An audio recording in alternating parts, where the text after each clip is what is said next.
안녕하십니까. 부동산 마스터 아론TV에 오신 것을 환영합니다. 오늘은 기획재정부가 6월 21일 발표한 상생 임대주택에 대한 양도소득세 특례 조항 확대 및 개편 내용에 대해 질의응답 형식으로 발표한 내용을 살펴보도록 하겠습니다. 기획재정부는 2022년 6월 21일 부동산 관계장관회의를 통해 발표한 임대차 시장 안정 방안 및 3분기 추진 부동산 정상화 과제 중 상생 임대주택에 대한 양도소득세 특례 확대 개편 관련 자료를 24일 배포했습니다. 앞으로 전셋값을 5% 이내로 인상하는 상생 임대인은 양도소득세 비과세 혜택을 받기 위한 2년 실거주 요건을 채우지 않아도 됩니다. 임차인이 바뀌어도 임대료를 5% 이하로 올리면 상생 임대인 혜택을 받을 수 있습니다. 또한 등록 임대주택 사업자의 임대주택도 상생 임대주택이 될 수가 있습니다. 다음은 정책 브리핑에서 밝힌 상생 임대주택 양도소득세 특례 신문 10답입니다. 화면은 6월 21일 제1차 부동산 관계장관 회의를 통해 발표한 임대차 시장 안정 방안 및 3분기 추진 부동산 정상화 과제 중 상생 임대주택에 대한 양도소득세 특례 확대 개편 관련 제기된 주요 질의에 대해 참고와 같이 설명 자료를 배포한다는 보도 참고 자료입니다. 첫 번째는 상생 임대주택으로 운영된 모든 보유주택이 양도세 비과세 거주요건 2년 플러스 장기 보유 특별공제 거주 요건 2년이 면제되는 것인가요? 답은 아닙니다. 상생 임대주택으로 운영된 주택으로서 최종적으로 양도되는 1주택의 거주 요건만 면제되는 것입니다. 이번 개정으로 임대 개시일 기준 1세대 1주택 요건을 삭제하여 다주택자도 상생 임대차 계약을 체결할 수는 있으나 양도세 비과세 거주 요건 2년은 양도 시점에 1세대 1주택인 경우 적용되므로 임대 개시일 기준 다주택자는 상생 임대주택 양도 시 필히 1주택자로 전환하여야 거주요건 2년 면제 혜택을 받을 수 있습니다. 아래편은 사례로 설명드리고 있습니다. 임대 개시일 기준 3주택인 경우 주택 A를 2018년에 취득하고 2022년에 양도하면 과세가 됩니다. 두 번째 주택 B도 2019년 취득하고 2024년 양도하는 경우 과세가 됩니다. 마지막으로 주택 C는 2020년에 취득하고 2026년에 양도하는 경우 1세대 1주택으로 2년 거주 시 비과세 됩니다. 양도 시 2년 거주 요건은 주택 C의 경우 상생 임대주택인 경우 2년 거주 요건이 면제됩니다.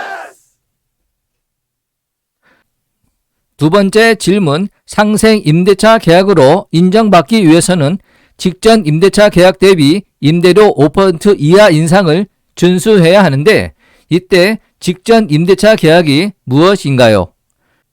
답변은 직전 임대차 계약이란 거주자 값이 주택을 취득한 후 임차인과 새로이 체결한 계약을 의미합니다. 즉 값이 주택을 취득하기 전 종전 임대인 을과 임차인 병 사이에 체결된 계약을 값이 승계받는 경우는 직전 임대차 계약에 해당하지 않습니다. 이미 임차인이 있는 주택을 구입하여 임대차 계약을 승계받는 경우까지 세제 지원을 하는 것은 임대주택이 순수하게 증가하는 효과를 감안하는 경우 부적절하기 때문입니다. 예제를 보시면 주택을 매입하면서 승계받은 임대차 계약은 직전 임대차 계약으로 인정하지 않습니다. 종전 임대인 을과 임차인 병이 임대차 계약을 한 상태에서 임대인 갑이 승계를 받아 임대인 값이 임차인 병과 임대차 계약을 체결한 경우 직전 임대차 계약으로 인정받을 수 없습니다. 반면 주택 매입 후 체결한 임대차 계약은 직전 임대차 계약으로 인정이 가능합니다. 예를 들어 종전 임대인 을과 제3자가 임대차 계약을 체결한 후에 주택을 양도받은 임대인 값이 새로운 임차인 병과 임대차 계약을 체결한 경우입니다. 세 번째 질의는 직전 임대차 계약과 상생 임대차 계약의 임차인이 동일해야 하나요? 답은 아닙니다. 직전 임대차 계약과 상생 임대차 계약의 임대인은 동일해야 하지만 임차인은 달라도 무방합니다. 즉 임차인이 변경되어도 임대료 5% 이하 인상을 준수하면 됩니다.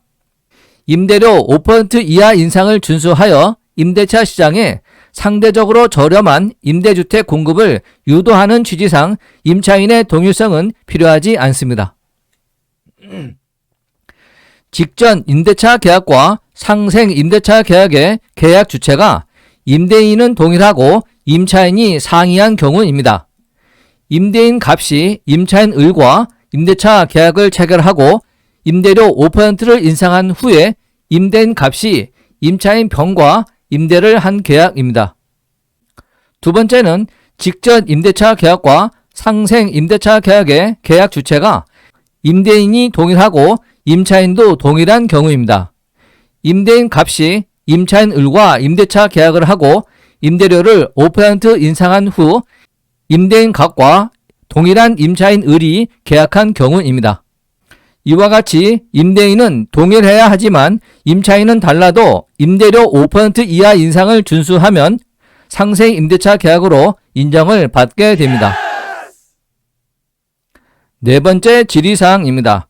직전 임대차 계약과 상생 임대차 계약 사이에 시간적 공백, 임대인이 직접 거주를 하거나 공실 등이 있는 경우에도 인정이 되나요? 그렇습니다. 두 계약에 따른 임대가 공백 없이 계속하여 유지될 필요는 없습니다. 파와 같이 임대인 값이 임차인 을과 임대차 계약을 한 후에 중간에 임대인이 직접 거주하거나 공실이 생긴 경우 임대인 값이 임차인 병과 상생 임대차 계약을 한 경우에 해당이 됩니다.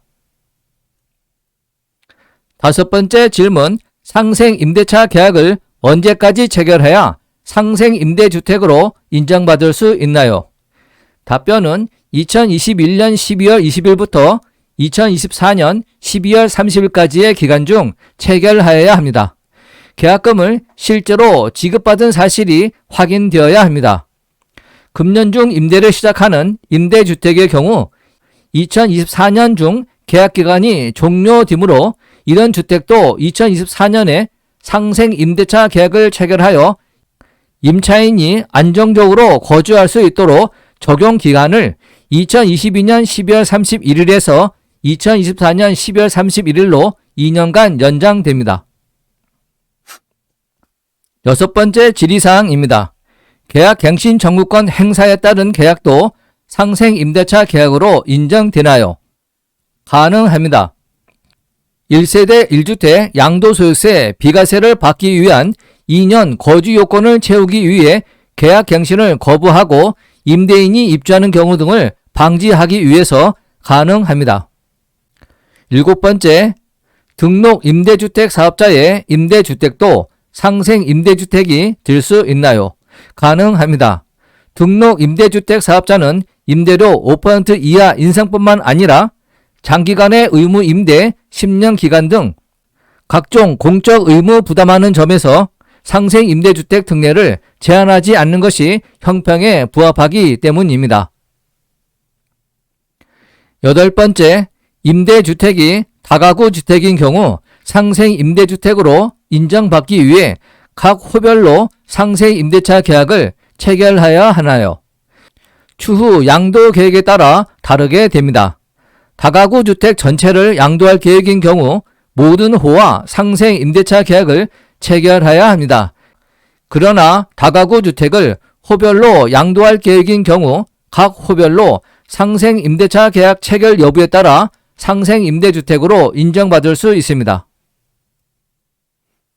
아홉 번째, 직전 임대차 계약에 따른 의무 임대기간 1년 6개월과 상생 임대차 계약에 따른 의무 임대기간 2년은 어떻게 판정하나요? 해당 계약에 따라 실제 임대한 기간을 기준으로 판정합니다. 직전 임대차 계약에 따라 임대한 기간이 1년 6개월 이상이어야 하므로 계약기간과 실제 임대기간이 상이한 경우 실제 임대기간을 기준으로 판정하게 됩니다. 아래편은 직전 임대차 계약에 따른 의무 임대기간 인정 사례입니다.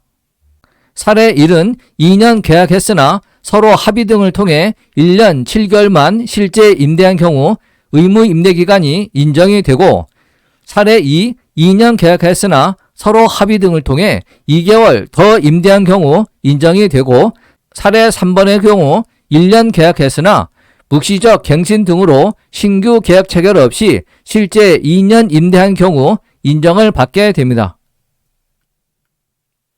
하지만 아래의 경우는 인정받지 못하는 사례입니다. 사례 4번의 경우 계약기간은 2년이지만 실제 임대기간이 1년인 경우 의무 임대기간을 인정받지 못합니다. 사례 5번의 경우 계약기간은 1년이고 실제 임대기간 8개월이기 때문에 인정받지 못하고, 사례 6번도 계약기간은 1년, 실제 임대기간이 1년 2개월이므로 인정받지 못합니다. 상기의 경우 직전 임대차 기간 1년 6개월도 실제 기간으로 채우지 못했고, 상생 임대차 계약 의무 임대기간 2년을 채우지 못했기 때문에 인정받지 못하는 계약입니다. 이번에는 직전 임대차 계약과 관련 없는 상생 임대차 계약에 따른 의무 임대기간 인정 사례입니다. 사례 1번은 3년 계약을 했지만 실제 임대기간이 2년 6개월인 경우 의무 임대기간이 인정됩니다. 사례 2번, 계약기간은 2년이고 실제 임대기간이 2년 2개월이기 때문에 인정을 받고, 사례 3번은 계약기간은 1년이지만 실제 임대기간이 2년이기 때문에 인정받게 됩니다. 상기 사례는 모두 실제 임대기간이 2년을 초과했으므로 상생 임대차 계약으로 인정을 받을 수 있습니다. 반대로 인정받지 못하는 사례입니다. 사례 4번은 계약기간은 2년이지만 실제 임대기간이 1년이기 때문에 의무 임대기간 인정을 받지 못합니다. 사례 5번도 계약기간은 1년 6개월이지만 실제 임대기간이 1년이라서 인정받지 못하고, 사례 6번은 계약기간이 1년, 실제 임대기간이 1년 6개월로 인정받지 못합니다. 상기 모두 실제 임대기간이 2년이 되지 못하기 때문에 인정을 받지 못합니다. 마지막으로 10번째, 상생 임대차 계약을 체결하면서 전세에서 월세로 또는 월세에서 전세로 전환하는 경우 임대료 5% 이하 인상 여부를 어떻게 판정하나요? 답변은 민간임대주택특별법 제44조 제4항에 따른 산정률을 활용하여 계산하게 됩니다.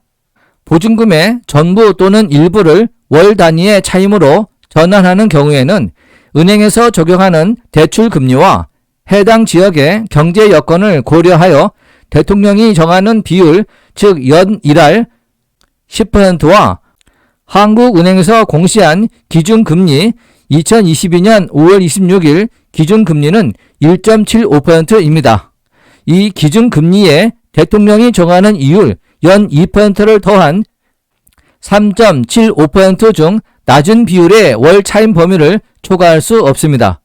따라서 전세 보증금 3억 원에서 월세 보증금 5천만 원으로 전환하면 나머지 2억 5천만 원에 3.75%를 곱한 연 937만 5천 원에서 12개월로 나누게 되면 월 78만 1250원이 되고 5%를 감안하면 월 82만 수준에서 정하면 됩니다.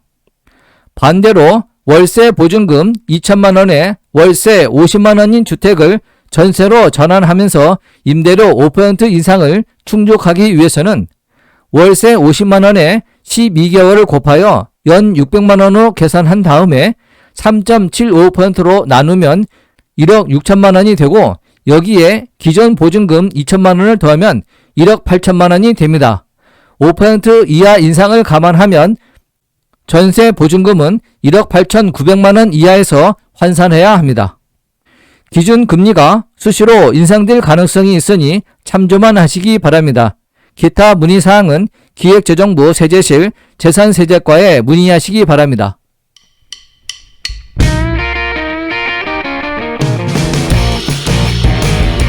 본 강좌가 유용했다면 구독과 좋아요 꾹 눌러주시고 궁금한 점은 댓글을 남겨주시기 바랍니다. 감사합니다.